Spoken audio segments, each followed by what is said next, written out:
we doing today? We're in, not at the lake. We're kind of just off the lake in one of the back areas. This stream actually feeds the lake when it's raining. I'm right here because it's a little windy. It's trying to rain. We might even hear thunder boomers in the background along with the birds. So we'll just have to deal with that. Birds aren't so bad, are they? So I got a couple things I want to go over. And if you happen to catch the podcast that I was posted that I did with Raven, some of this I covered there, but I've got a lot more stuff going on, so time to do another video, right? Every time I see stuff going on. So we're going to revisit this thing right here real quick. Okay? Now remember I said this right here is probably the same thing as that right there. Okay? And this right here, I said, we don't know how that's going to play out, right? It could be he pulls a Biden and just falls down a flight of stairs or whatever. But what I find interesting about that is the simple fact that news articles like this are now hitting, both these articles came off of Twitter, so I don't know if you would call that mainstream anymore, but they would like to think it is, right? Anybody heard about this? Okay. That came out, I believe, just yesterday. And there was another one, if I can get to it, right here, that came out like 2 days ago. Here comes some of the rain. The fake Trump assassination. So, you know, it may be another JFK thing setting up. But in a video I did not too long ago, I talked about how you know, in like 2017, Trump said there's a storm coming, and then I showed you the video where, you know, Biden had said the same thing, and supposedly it was in regards to, you know, invading into Gaza, Israel. But, Trump has a new ad out, and I find this kind of funny. This is just a clip off of it. Hi, baby girl. Now, I personally haven't seen the ad. I took that screenshot off of what somebody was. They didn't show the ad either. They were just kind of going through bits and pieces of it like I am. But of course, they were all doom and gloom. Now, remember a long time ago, I told you what the storm was. It was the arrival of Big Blue, right? And I showed you the picture, and it says it seeks to erase. All it's going to do is erase this realm, right? And then this is another screenshot coming off the same ad. Let me get rid of all that extra stuff there. Okay. I don't know exactly what that represents, but you know, it is what it is. I just show you the things that I see. So we have a big event coming up that I'm sure by now everyone is well aware of. I don't really need to go too much into this, except for if you listen to the podcast, you know, there's 7 Ninevehs, there's 7 Salems, there's all kinds of stuff involved in this. In fact, right down here in Texas, where that crosses over, there's a great big huge cross. And there's another one up here in Indiana somewhere, okay? So you have a great big, and when I'm talking huge, I know this cross down here is 77 feet 7 inches tall. Okay, I'm not sure how big that cross there is, but right here where this makes a cross, that's little Egypt. So there's your Exodus out of Egypt scenario, okay? Oh, there's the rain. Hope we don't get too wet here. Now, the amazing thing about that is if you take this map and lay it on edge and look inward from this point right here, because this sign right here, this and this X, or even that X, because there's two X's, that's Alpha and Omega in the Hebrew. Okay, not the words, but the big one, and they have a name for it. You can look it up. The big one that forms an A is like, I think, if I'm not mistaken, if I remember my research, is the beginning of the Hebrew alphabet, and the X is the end. So there's an Alpha and Omega right there in the way they line up. And there's also an Alpha and Omega township, or towns, that this one's going to pass over here in another month. But if you put this thing on end, like I was saying, and look at it this way, and look from here inward, this right here, this little formation also has a name in the Hebrew, and it's the head. And they say Jesus is the head.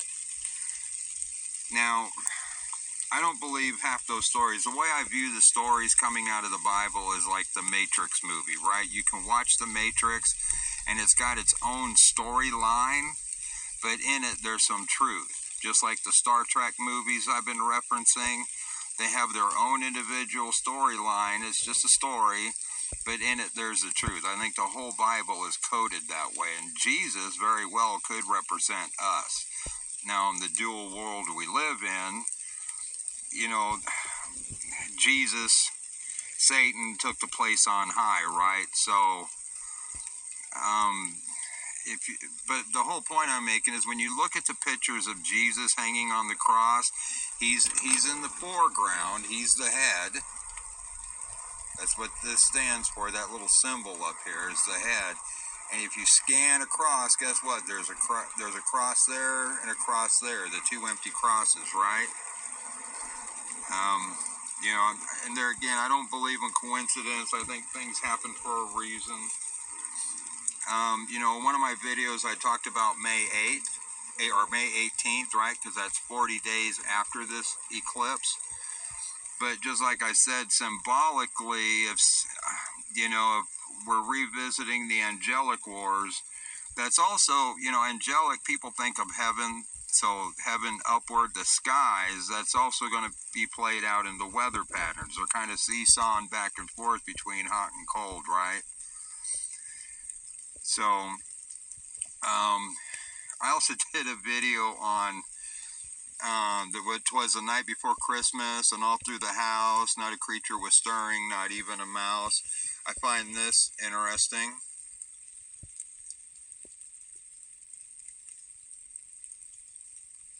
Okay. So going back to Noah and the 40, or Noah, Jonah, excuse me, and the 40 days. I don't think it's going to be 40 days now. You know, like I said before, if 100,000 people were originally killed, symbolically, it may only be 100 or 10, right? Well, 40 days very well could be 4. You have the day of the crucifixion, you have the 3 days in the tomb. That makes up 4 days. So potentially 3 days, and a lot of people are talking about 3 days of darkness. That very well could happen in some respects, either before or just after the eclipse. I'm not sure. Like I said, I don't have a crystal ball. I don't see how any of this stuff plays out. All I know is I see what I see, and I just tell you how I see it. Now, what I find interesting about the term Nineveh, if you break that word down, it's 9, N-I-N-E, and then Va, right? V-E-H. This is actually the 9th solar eclipse that has occurred over our country since 1776. Okay, now in some circles, 10 is the number of completion. In a lot of other circles, 9 is the number of completion, because it's 1 through 9, and then the next digit's a 1 again and goes 10, 11, right? So this solar eclipse could be marking the completion, because Va, oddly enough, and we'll just go right here. I've looked all this stuff up. I show you, what I look up. It says vehicle, re-entry vehicle. Okay, and reincarnation. If you break that word down right, you take out the re, and you're left with incarnation. Right there is a car, a vehicle, right? And we know what reincarnation is. It's just moving from one vehicle to the next. So I think this solar eclipse definitely has a lot of things about it. I mean, a lot of things. On a lesser note, probably not quite as important, but I found equally interesting, was the Bible talks about the white horse, the pale rider, and the next one is red, which brings about war. And this, oddly enough, just those three horses. It wasn't a big parade like you normally see, in front of Buckingham Palace with the king and whatnot. But that happened a couple of weeks ago. These three horses just walked by themselves down the road with this flag right here, all wrapped up in black, which is, to me, is a sign of death.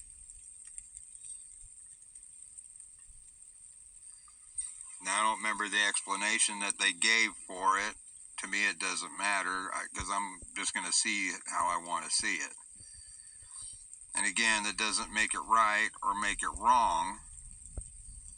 Correct, it's just how I see it. But, I've been saying for a long time that this isn't reality. And at some point, we are going to flip back to reality. So this right here, going back to here, that right there, Christ, right, that's the cross. That's what's going to happen on the 8th. We're at that point. This may happen right before it, or maybe even on the same day. That's going to be an interesting thing to watch, is what happens there. And this is a smaller wedge of pie up here, so the distance between that and that line is a lot smaller than this big wedge of pie and the distance from here to that line. But I think that potentially is the 3 days in the tomb, which we are in the tomb, right? We are underground in the tomb. So potentially on the 11th, right? That could be our go time. Or it could happen during the eclipse, or who knows, it could wait till October. Or, there again, I really don't know. But all I do know is that there's a whole lot of signs tied up with this eclipse. I really recommend you go check out the link that I left in the community pages, I guess it's called, and go check out that podcast I did with Raven, because I break down all the different cities that this thing crosses over, the order it crosses them over in. You'll be just amazed. It references, I talk about the bride, the king coming for the bride, which is Big Blue coming for Earth. It's not some Jesus guy coming for the church. There's just a whole lot going on, and I mentioned a lot of it in that podcast. So you should really, go give Raven the attention, and it's not even attention, the listen, because I kind of broke down that way more than I did in this video. This is just because I see certain things, and I'm just putting out what I see. So with that, it's starting to rain.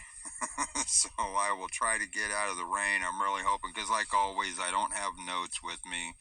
Otherwise, I could probably redo the whole podcast right here and break down all the cities involved.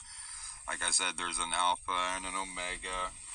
There's Well, in fact, when it comes into Texas, it's going to start in Texas and leave out through Maine, right? So I'll just go through some of them that I can kind of remember right off the top of my head. In the story of Jonah, there's somebody named Joppa that he meets on the way to Nineveh. And somewhere along the way, in the King James Version, he's given a gourd plant. In other versions, it's like a fig tree, whatever. But oddly enough, when that thing enters Texas, it goes over that area where that big cross is. It goes through a town named Jonah, and then it goes through a town named Joppa, and then it goes through a town named Gourd, and then on to all the Ninevehs. You know, there again, I just, you know, everything happens for a reason. Apparently, even the placement and the names of these towns, right? And there's another quote that comes out of the Bible. It says, "No signs will be given except given to Jonah." So, you know, you've got the whole Jonah story playing out right there. It also crosses over, like I said, an Alpha and an Omega. It crosses over a Sodom in Ohio. It crosses over a Judah in Indiana. And as it's leaving the country, clear up in Maine, there's a town called Bride. That's the one I mentioned where he's coming for the bride, right? Like I said, there's a little Egypt in there. King Herod, right, said go kill the firstborn. Well, in that storyline, that's us.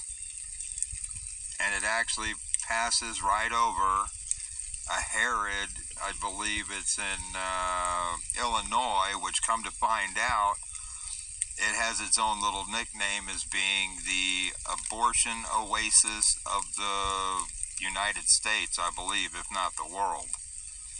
So, there again, I don't make this stuff up. And I didn't even know there was a town Herod there till I started digging into all the towns that this thing crosses over.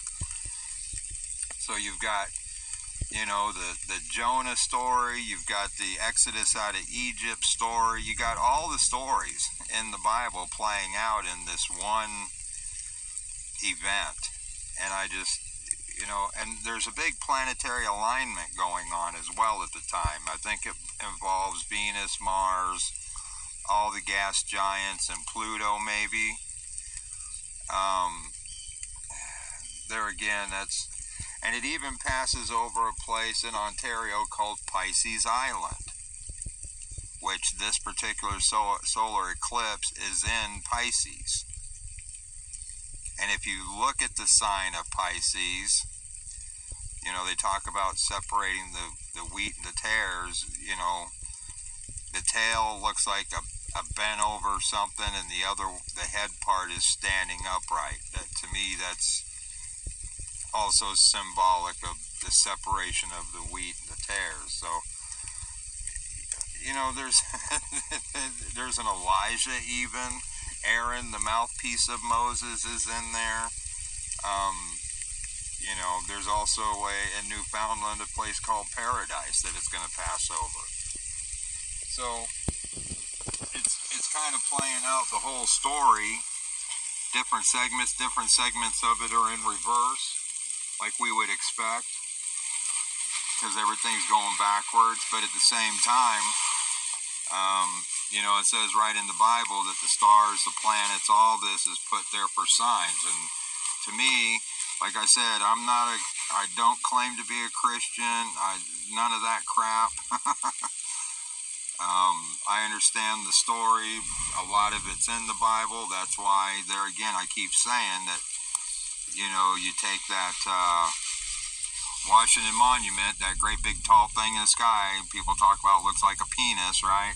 And you reduce it down to, you know, 10, 15, 20 feet and stick it on a building, you now have a steeple. You know, the church preaches the Bible, but it's all controlled by the government. So all the truth that is in that book, when you go to church, is being controlled by the government, so to speak. Other people. You know, that's just the way I see it. So once again, I'm going to get out of the rain. Y'all have a wonderful day wherever you are in the world, and I love you all. Take care. Just love one another. Remember, that's what I tell everybody. It's all about love. All right. Bye-bye.